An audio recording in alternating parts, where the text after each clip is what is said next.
What is going on, everyone? So today we're going to check out the all-new Kia K5.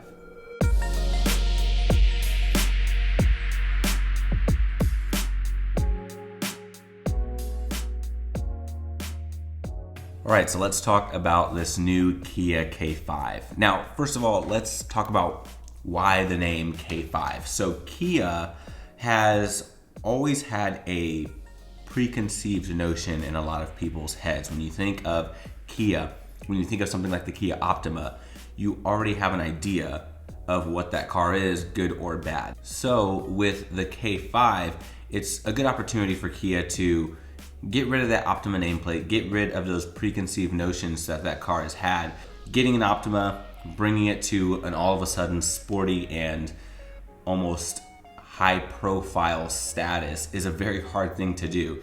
So with this K5, it's just an easier way to introduce that by introducing a new name altogether to go with that new direction. So with a new name is going to come a new platform. So you have the new N3 platform that is going to sit lower, it's going to be wider, and it's going to be a little bit longer than the previous Optima. Now let's talk about looks, because personally, I think this is the better looking car versus something like the Sonata. I think with the K5, you have a little bit more of a digestible design, whereas the Sonata kind of took a little bit for that car to grow on me. This one, I liked it right from the get-go, but everything is in the eye of the beholder when it comes to looks. Now let's talk about the front end. So you are going to have this really cool looking front end. You have this signature heartbeat LED, and so that amber LED is going to supposedly represent a heartbeat. I'm guessing like on a sonogram, whenever you see it go up and down,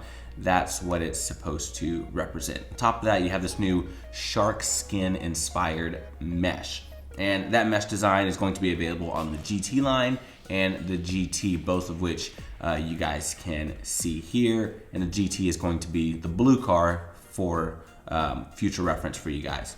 Now the other thing is going to be that you are going to have these newly designed 16, 18, and 19 inch alloy wheels, and the 18s and 19s are going to come with Pirelli P0 tires. Now that's a pretty aggressive tire, so that is a very cool thing to see for sure. And then as you come to the back, you have these really cool tail lights, and I love the dotted section in the middle, and it's just a really good look. And then on the GT, you are going to have those quad exhaust pipes, which look really cool. Now, as we move to the interior, here's where you're going to see a lot of Stinger inspiration. So you're going to have almost the same Stinger aircraft style shifter. Even the little switches for the heated and cooled seats are taken from the Stinger, the steering wheel, the gauge cluster. Everything is very reminiscent of that car, which is an awesome place to start because that was a mind-blowing interior whenever it first came out in this price point. And obviously we can assume that the K5 is going to be even more affordable than the Stinger.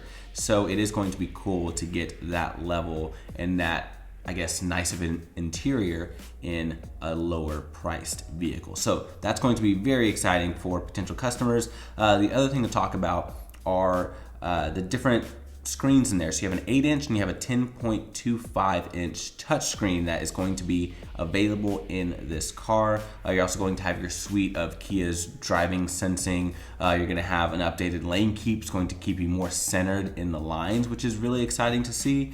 And then beyond that, you're going to have different trim levels and different engine options, different transmission options. So let's go ahead and talk about that. You have 5 trim levels.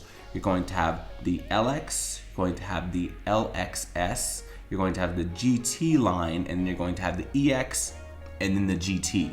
So all 4 except for the GT should be available end of this summer in the US. And then in the fall, that's when the GT is supposed to come out, and that's going to sit as the top tier version of the K5.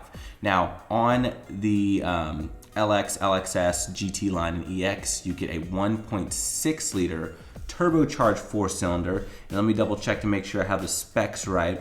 So that's going to be 180 horsepower, 195 pound-feet of torque, and that's all managed by a new 8-speed automatic transmission. And this engine is also going to adopt continuously variable valve duration. Now, in terms of driving feel, you're probably not going to notice anything happening that feels different, but just know that it's supposed to equate to a boost in performance and a boost in efficiency. So we could expect good efficiency numbers giving the 180 horsepower and 195 pound-feet figures. So we'll be interested to see what that is. Now, as you move to the GT, here's where things get interesting. You have a 2.5 liter turbocharged GDI 4-cylinder engine. So we have all 4 cylinders, no surprise there.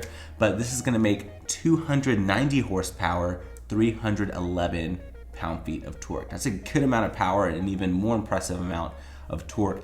But beyond that, you have a new 8-speed wet dual clutch that is going to be available in the GT. You also have your choice of front-wheel drive or all-wheel drive, but those are only going to be an option on GT line, GT, and it's also going to be an option on the LXS. So just keep that in mind if you do plan on thinking about getting an all-wheel drive K5. Now, if you're wondering what a wet dual clutch is, to basically summarize it in the most simplistic way possible, it's a dual clutch that gets constantly bathed in oil, and that makes sure that the temperatures are right where they need to be. It can handle more power generally, and it's just a more widely adopted application when it comes to dual clutches. Audi R8 uses it, Porsche PDK uses it, Volkswagen Golf R uses it. There's a lot of really well-known dual clutches that work incredibly well and incredibly fast that use that wet dual clutch technology. So that is going to be pretty cool to see. And then beyond that, that's pretty much going to be it. We don't have pricing as of right now, but I am very excited to see what Kia has planned with this K5. Now, one interesting thing I did notice is with the GT, we have that 2.5 turbo engine making good amount of power. I know with the Sonata, they are planning an inline that is supposed to have more power. So I'm wondering if it's going to get that same 290 horsepower engine, if it'll be detuned or pretty close to that. But either way, it looks like Hyundai Kia are doing some pretty good things when it comes to the sedan market. So you have a lot of cooler choices than you did a few years ago. And with that market dying off, it is awesome to see people getting more aggressive about keeping their sedans in the market and offering more to draw people back into that segment.